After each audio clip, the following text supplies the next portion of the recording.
बच्चों, महर्षि दयानंद वैदिक inter college Paraspur में सत्र के प्रथम दिवस में विद्यालय परिवार की तरफ से आपका हार्दिक स्वागत है।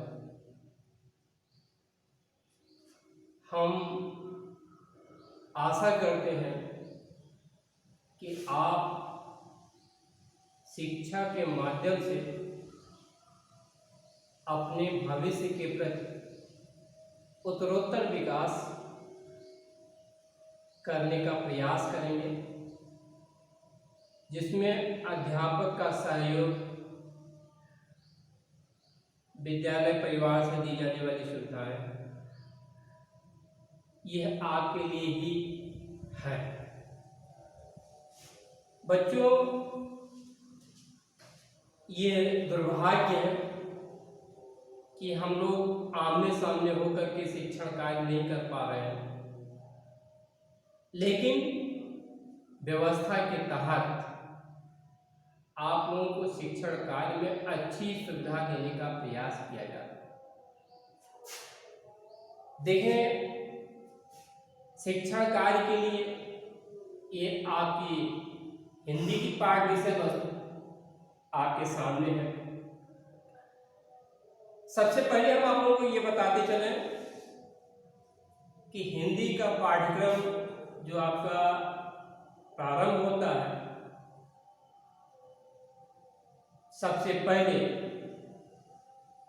चाहे गद्य हो चाहे पद्य हो, उसके विकास के क्रम में हम चर्चा करते हैं। आप लोगों ने कक्षा 8 तक जो पाठ्यक्रम पढ़ा था, जिसमें कविता और गद्य का सम्मिलित रूप था,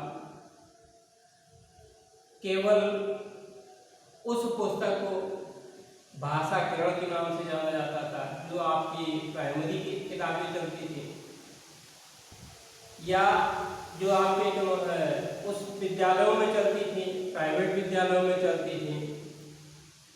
अपनी सुविधा अनुसार वहाँ की पाठ विषय वस्तु या पाठ पुस्तक का नाम अलग अलग होता था, लेकिन जो भी आप पढ़ते चले आए हैं कक्षा 8 में, आप केवल गद्य और पद्य को एक साथ पढ़ें।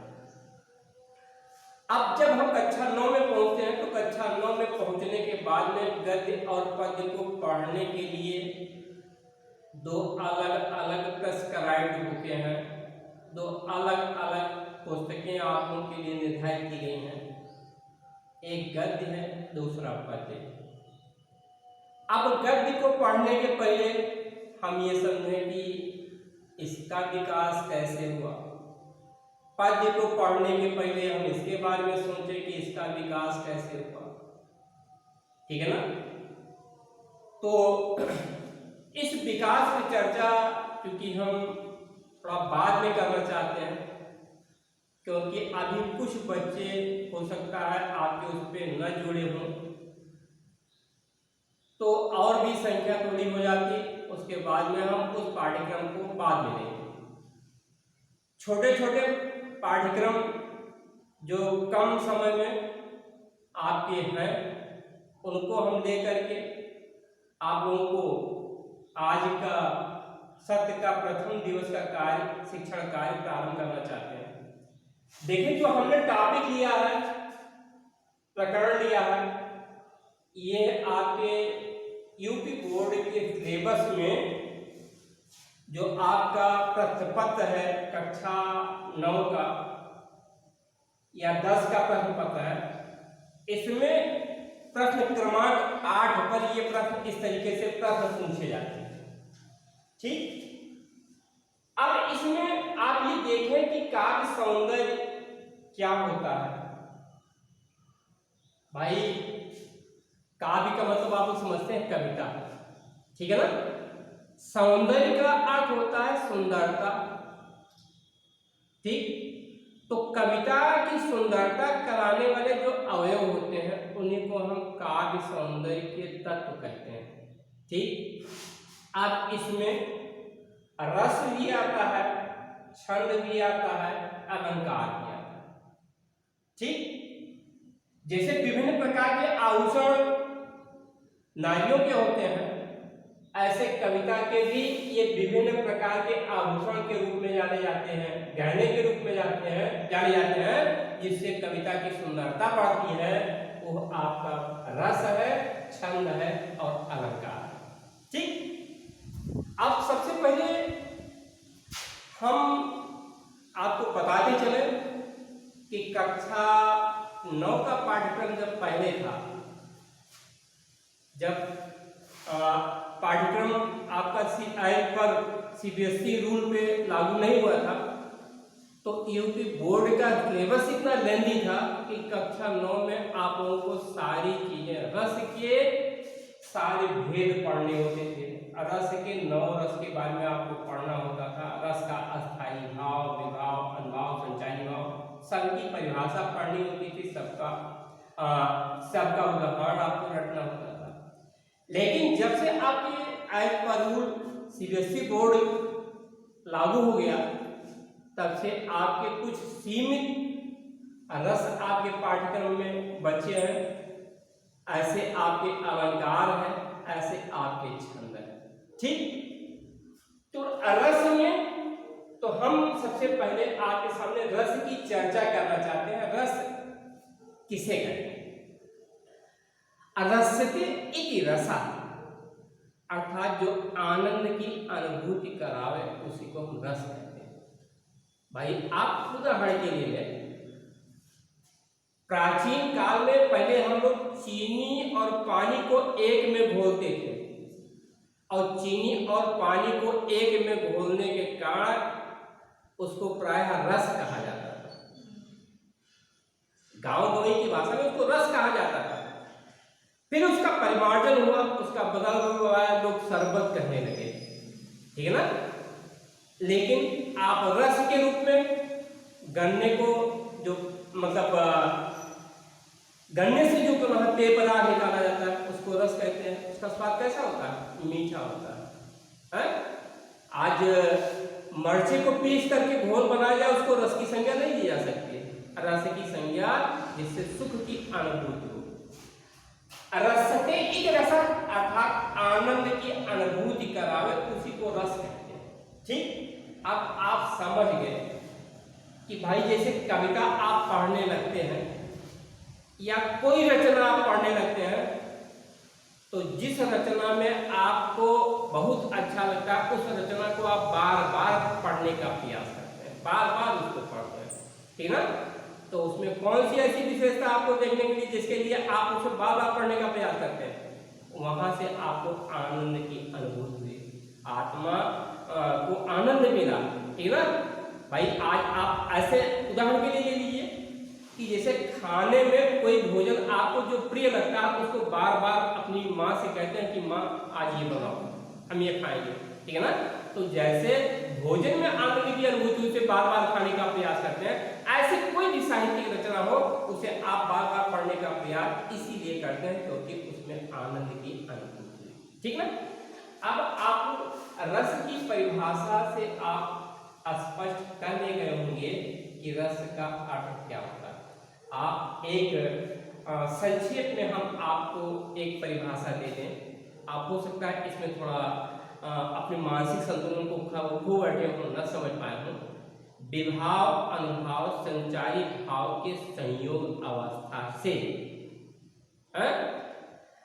जिस अस्थाई भाव या जिस रस के अस्थाई भाव की निष्पत्ति होती है उसे कहते हैं रस कहते हैं। या आप रस की परिभाषा ये कह लीजिए कि विभाव अनुभाव के संयोग से प्राप्त मनोदशा जो होती है वो रस कहलाती है, रस होता है। ठीक, आप देखें रस के प्रायः आपके 4 अंग बताए गए। नंबर 1 अस्थाई भाव, ठीक, नंबर 2 विभाव, नंबर 3 अनुभाव, नंबर 4 संचारी भाव। ठीक, अब आपके सामने जो रस का पहला अंग आता है अस्थाई भाव। अस्थाई भाव बच्चों किसे कहते हैं? आप लोग तो कभी नाम नहीं सुने होंगे क्योंकि आप कक्षा 8 से पढ़ के आ रहे हैं। कक्षा 8 के पाठ्यक्रम में आपको रस के बारे में नहीं बताया होगा, ठीक है ना। तो अस्थाई भाव का मतलब आप समझते हैं, अस्थाई का मतलब होता है परमानेंट, अस्थाई का मतलब होता है कि जो अनुपस्थित भी हो जाए, ठीक है ना। तो ऐसे मन के भाव जो पहले से शरीर में स्थित होते हैं, ऐसे भाव को हम अस्थाई भाव कहते हैं। या मानव मन में स्थित जो मतलब पूर्ण रूप से अवस्थित भाव होते हैं वही अस्थाई भाव कहते हैं, ठीक है ना। ऐसी भी स्थिति होती है कि जो भाव अस्थाई होते हैं। जैसे आप उदाहरण के लिए बच्चों, आपने हास्य रस का नाम सुना होगा, हंसी का भाव जहाँ पे निकलता है, कोई चीज आप सुनते हैं, कोई चीज पढ़ते हैं, हंसी का भाव निकलता है भाई। जैसे आप उदाहरण के लिए कि जब भगवान शंकर की बारात निकलती है तो शंकर की बारात में स्थिति क्या होती है? कोई आंधर, कोई लूल, कोई मटकाव, दोनों फूल है। हर तरीके से बाराती होते हैं शंकर के भगवान में, कोट टाई पैंट वाले बाराती नहीं होते हैं, ठीक है ना। तो ऐसी स्थिति में क्या होता है कि एक दो लाइनें आप देखें कि को मुखहीन, किसी के पास मुंह नहीं है, किसी के पास मुंह नहीं है, विपुल मुख का हो, किसी के पास असंख्य मुख है, ठीक है ना। और को बिन कर पद, किसी के हाथ पैर नहीं है, को बहुपद का हो, किसी के पास बहुत मतलब हाथ पैर है, ठीक है ना। तो अब ये क्या है, ये उस स्थिति का द्योतक है कि यहाँ से इस चीज को सुनने के बाद में हंसी निकलती है। तो हंसी आप कहीं लेने के लिए गए कि वहां पे मौका पा करके वो हंसी का भाव जग गया है भाई। आपने पंक्तियां सुनी और उसके बाद में हंसी का भाव जग गया, उसको आप कहीं से लाने नहीं गए हैं। तो वो मनोदशा जो है पहले से आपके अंदर थी, आप मौका पा करके हंसने लगे, ठीक ना। ऐसे भाव को हम अस्थाई भाव, ठीक। उसके बाद में विभाव, जब अस्थाई भाव जागृत होता है तो एक विशेष प्रकार की मनोदशा होती है, मन की स्थिति होती है, तो वो जागृति अवस्था विभाव कहलाती है। विभाव के बाद में अनुभव होता है। जब हम विशेष प्रकार की मनोदशा जब होती है तो जो दर्शक श्रोता होते हैं उससे कुछ ग्रहण करते हैं। अनु का मतलब होता है पीछे या बाद में है। जब आपका विभाव जगा तो विभाव के बाद में कुछ हम उससे ग्रहण करते हैं, कुछ सीख पाते हैं, वही आपका अनुभव हो गया। अनु मतलब पीछे या बाद में, भाव मतलब इच्छा, ठीक ना। और जब यही अनुभव पूरे शरीर में फैल जाता है, छिटक जाता है तो वो आपका संचारी भाव होता है। संचारी शब्द जो है संचरण से बना है। संचरण का अर्थ होता है फैलना, छिटकना, ठीक ना भाई। आज आप उदाहरण के लिए कि आप कोई चीज देखते हैं आंख से, ठीक है ना, और फिर काम आपको जब अच्छा लगता है तो आप ताली पीटते हैं भाई। आंख ने देखा, आंख को प्रतिक्रिया व्यक्त करनी चाहिए, हाथ क्यों कर रहा है? क्योंकि वह आनंद की अनुभूति जो है रक्त के माध्यम से हाथ तक पहुंचा तो हाथ भी अपनी स्थिति में काम करने लगा। आप मतलब देखते हैं वहां पे द्वार पूजा पे देख रहे हैं सब लोग डांस कर रहे हैं, आपके पांव भी थिरकने लगते, आप भी कमर डांस करने लगते हैं। तो वो संचरण की स्थिति होती है, छटकने या फैलने की स्थिति होती है कि जो आप इस तरीके से क्रियाकलाप कर रहे हैं, ठीक है ना बच्चों। ये रस की स्थिति है। अब देखें आपके पाठ्यक्रम में केवल आपके दो ही रस पूछे गए हैं, ठीक है ना। एक तो आपका श्रृंगार रस है, एक आपका बीर रस है, ठीक है ना। तो आप श्रृंगार रस और बीर रस दो आपके पाठ्यक्रम में है। तो बीर रस और श्रृंगार रस, श्रृंगार रस किसे कहते हैं आप लोगों ने पढ़ा है? श्रृंगार जो है वो तो नेक्स्ट वीडियो में हम आपके इसके आगे की चर्चा कर रहे हैं।